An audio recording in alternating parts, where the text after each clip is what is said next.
영국 웨일즈에 위치한 공업도시 스완지. 이곳에 무료 급식소가 열렸는데요. 수많은 봉사인 가운데서도 유독 눈에 띄는 잘생긴 소년. 사람들은 어린 나이에도 주말마다 봉사활동을 하러 나오는 이 소년을 칭찬하곤 합니다. 얼굴도 잘생겼는데 착하기까지 하네. 학교 성적도 아주 좋다고 하던데 우리 아들이 밥만 담아도 좋겠다. 이렇게 어른들 사이에서 좋은 평가를 받은 이 소년은 실은 2년 전만 해도 그야말로 막장으로 생활하던 소년으로 누구나 기피하는 문제아였습니다. 술, 담배는 물론이고 삼박질은 기본이라 태학 위기에 놓인 적이 있을 정도죠. 망나니로 살던 소년이 어쩌다가 노숙자들을 도와주는 천사로 개과천선할 수 있었던 것일까요? 어떤 일이 있었는지 지금부터 자세히 알아보도록 하겠습니다. 안녕하세요. 저는 영국 웨일즈 스완지에 사는 헨리 로저스라고 합니다. 저에게는 한국인 여자와의 사이에서 낳게 된 테오라는 아들이 한 명이 있습니다. 교통사고를 당한 와이프가 세상을 떠난 후 저는 남겨진 아들을 홀로 키워야 했습니다. 아들은 이상하게 아내가 죽고 나서 냉랭한 성격으로 돌변했는데요. 초등학교 때는 그래도 빗나가는 수준은 아니었는데 중학생이 되면서 술과 담배를 하고 불량한 친구들과 어울리기 시작했습니다. 아이의 담임 선생님도 크게 걱정하셨죠. 저는 혼내도 보고 타일러도 봤지만 아무 소용도 없었고 갈수록 엇나가는 아들이 답답했습니다. 아들의 비행은 해가 갈수록 심해졌고 패싸움을 하다가 마침내 퇴학 위기까지 왔는데요.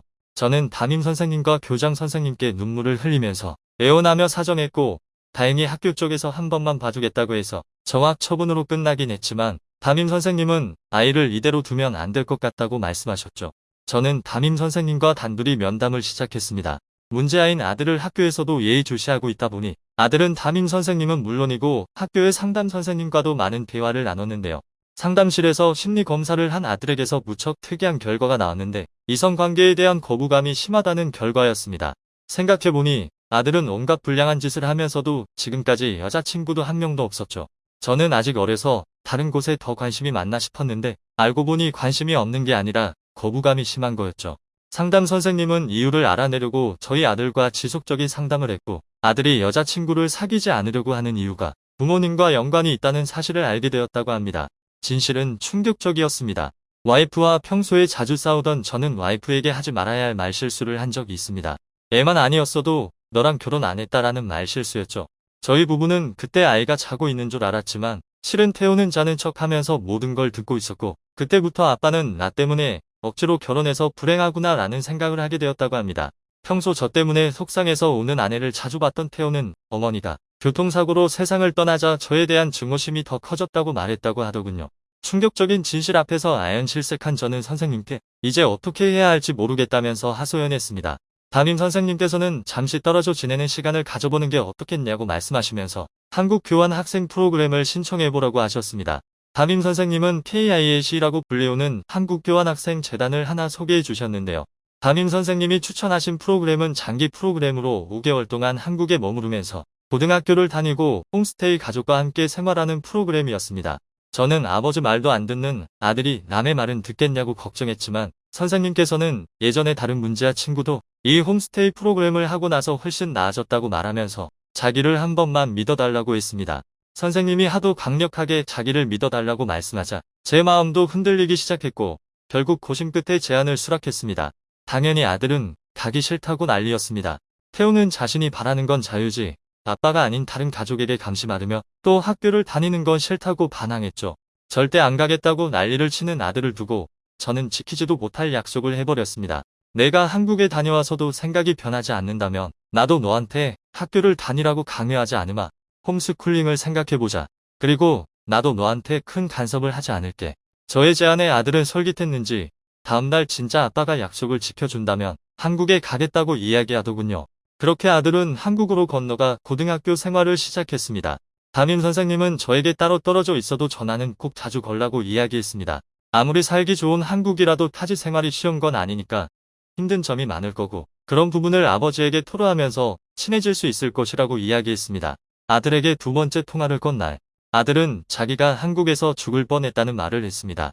저는 죽을 뻔했다길래 무슨 일이 생긴 줄 알고 펄쩍 뛰었는데 알고 보니 공부량이 너무 많아 힘들다는 뜻이었습니다. 한국 고등학생들은 다 미친 애들 같다고 하더군요. 아들은 한국 고등학생들은 10시까지 공부한다면서 자기 학교에서 제일 모범생인 친구도 그렇게는 공부를 못한다고 고개를 절레절레 저었습니다. 수업 시간에도 떠들지 않고 조용하게 수업을 듣는 학생들도 너무 신기했다고 말하기도 했죠. 결국 아들은 10시까지 공부하는 생활을 못 견디고 보충 수업과 야간 자율학습을 다 빼버렸는데 그래도 여전히 힘들다고 했습니다. 한국 학생들은 일찍 등교를 하는데 1교시 수업 전에 0교시라는 것이 있어 수업을 시작하기 전 학생 스스로 공부하는 자습 시간을 갖는다고 이야기했습니다. 심지어 그렇게 학교에서 공부하고 나서도 주말에 또 학원에 가는 애들이 있다면서 정말 무섭다고 했죠. 아들은 너무 힘들다고 저에게 계속 하소연했지만 저는 이상하게도 기뻤습니다. 그전에는 이렇게 길게 대화한 적이 없었거든요. 힘드니까 털어놓을 사람이 필요한 것뿐이겠지만 아들과 가까워진 기분이 들었습니다. 불평불만만 늘어놓던 아들은 시간이 흐르면서 다른 이야기도 하기 시작했습니다. 아들이 홈스테이를 하는 한국 가족엔 정윤이라는 또래 남자아이가 있었는데 아들과는 정반대 스타일이지만 계속 같이 지내다 보니 자연스럽게 친해졌다고 합니다. 정윤이는 항상 밤 10시가 넘어서 학교에서 돌아오는데 그때마다 엄마가 정윤이를 위한 과일이나 음료수를 준비하면서 태우 간식도 같이 준비하는 경우가 많아 함께 먹는 경우가 많다고 했습니다. 그리고 주말에는 정윤이네 가족과 여기저기 놀러 갈 때가 많았는데 정윤이는 부모님과 사이가 좋아 보인다고 말해주기도 했습니다. 아들의 목소리에서는 어쩐지 부러운 기색이 묻어나는데 그 모습을 보니 너무 가슴이 아프고 미안했습니다. 처음엔 힘들어하던 아들은 점점 더 한국 생활에 익숙해져 가는 듯 했습니다. 가끔씩 아들이 보내는 사진을 보면 항상 한국인 가족과 환하게 웃고 있는 사진이었죠. 한국 고등학교를 다니면서 생활 패턴도 바뀌었습니다. 저희 아들은 지각을 밥 먹듯이 하는 녀석이었습니다. 그런데 어느 순간부터 문자를 새벽 6시 반에 보내거나 7시에 보내는 등 평소보다 이른 시간에 일어나 있을 때가 많더군요. 한국 고등학교의 생활을 따라가려면 영국에 있을 때보다 일찍 일어나야 했기 때문에 자연스럽게 아들의 생활 패턴도 바뀐 듯합니다. 항상 달고 살던 휴대폰 게임도 이전과 달리 많이 하지 않는다고 했습니다. 처음에 한국 고등학교에서 휴대폰을 걷어갈 때 기겁했는데 휴대폰을 장시간 사용하지 않고 한 달 이상 생활해보니 자기가 항상 달고 다니던 두통이 점점 사라지는 걸 느낄 수 있었다고 했습니다. 아들은 그 뒤 학교 후에도 휴대폰 사용을 줄였고 이제는 거의 두통을 겪지 않게 되었다고 합니다. 또한 늦게 자고 입도 짧아 비쩍 말랐던 아들은 보기 좋게 살이 올랐습니다. 제가 살이 좀 많이 찐 것 같다? 라고 놀렸더니 아들은 부끄럽다는 듯이 급식이라 정윤이네 엄마가 해주는 밥이 맛있어서 그렇다고 했습니다. 아들이 말하기를 자기가 한국 와서 깨달은 게 자긴 먹는 거에 관심이 없는 줄 알았는데 영국 음식이 맛이 없고 급식이 형편없어서 그런 거였다는 걸 알았다고 합니다. 시간이 흘러 마침내 아들이 영국으로 돌아오는 날 저는 아들을 만나서 기쁘면서도 학교를 관두겠다거나 이제 자기한테 간섭을 하지 말라면 어떡하지라는 생각이 들었습니다. 제가 약속한 게 있기 때문이죠. 저는 살얼음을 걷는 기분으로 긴장하고 있었지만 다행히 아들은 별말을 하지 않았습니다. 오히려 전혀 예상치 못한 제안을 했는데요. 저에게 주말에 여행이나 간단한 캠핑을 하러 가자는 제안을 하더군요. 저는 아들과 함께 시간을 보낼 수 있다는 게 너무 기뻐서 그 자리에서 바로 수락했습니다. 금요일 날 일찍 업무를 끝내고 돌아온 저는 아들과 함께 스노도니아 국립공원에 있는 캠핑장으로 향했습니다. 아들이 한국에 가고 난 후 전화로 자주 대화를 나눴다고 하지만 하루 종일 함께 있으려니 뭔가 어색하기도 했습니다. 저희는 모닥불 가까이에 앉아 말없이 고요한 분위기를 즐기고 있었습니다. 그리고 아들이 먼저 입을 떼면서 정윤이 가족에 대한 이야기를 시작했는데요. 자기는 화목하고 아들과 많은 시간을 보내는 정윤이 가족이 너무 부러웠답니다. 그래서 정윤이에게 너는 어릴 때부터 이런 좋은 아버지 어머니 밑에서 자라서 좋겠다라고 이야기했는데 놀랍게도 정윤이는 우리 가족도 예전엔 사이가 안 좋았었다라고 이야기했다고 합니다. 정윤이의 어머니와 아버지는 정윤이가 어린 시절 항상 싸웠었고 집안이 조용할 일이 없었다고 합니다. 어릴 때 소심하고 조용했던 정윤이는 항상 이불에 들어가 귀를 막고 있었다고 해요. 세월이 흘러 중학생이 되면서 정윤이는 학교에서 괴롭힘을 당하기 시작했고 점점 걷잡을 수 없이 심해지자 담임 선생님도 이를 알아차리기 시작해서 학교에서 위원회가 열렸다고 합니다. 이때 정윤이 부모님은 아들이 왕따 당한다는 사실을 전혀 모르고 있었다는 것에 큰 충격을 먹었고 정윤이한테 미안하다고 말하면서 눈물을 흘렸다고 합니다. 정윤이는 전학을 가 새로운 학교에서 생활을 시작했고 이때부터 부모님과 많은 시간을 보내기 시작했습니다. 가정에서 안정적인 생활을 보내고 자기를 괴롭히는 사람이 없는 학교로 가니 정윤이는 점점 밝아지기 시작했고 아빠처럼 약사가 되겠다는 목표도 생겨 공부도 열심히 하기 시작했다고 합니다.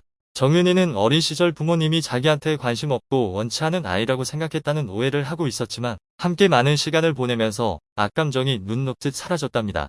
그리고 태호에게도 자주 전화를 걸고 너를 걱정하시는 걸 보면 절대 부모님이 너를 미워하거나 싫어하는 건 아닐 거라고 자신할 수 있다고 했습니다. 정윤희는 태호에게 부모님께 먼저 다가가 보라는 말을 했고 태호가 같이 여행을 가자고 한 것도 한 발짝 다가가기 위한 발걸음이었습니다. 아들의 말을 들은 저는 말없이 태호를 안아주었습니다. 그 뒤로 저희 부자는 일주일에 한 번씩 자원봉사를 가기 시작했습니다. 가족이 함께 시간을 보내면서 뜻깊게 할 수 있는 일을 찾다 보니 찾은 것이 자원봉사였죠. 우리 아들은 자원봉사를 하면서 남을 배려하는 마음을 배우기 시작했고 현재는 어른들이 마르고 닳도록 칭찬하는 착하고 똑똑한 아들이 되었습니다. 우리 아들을 변화시켜준 한국 감사드립니다. 영국 일진이 한국으로 가 고등학생으로 생활하면서 180도 바뀐 이야기. 어떻게 들으셨나요?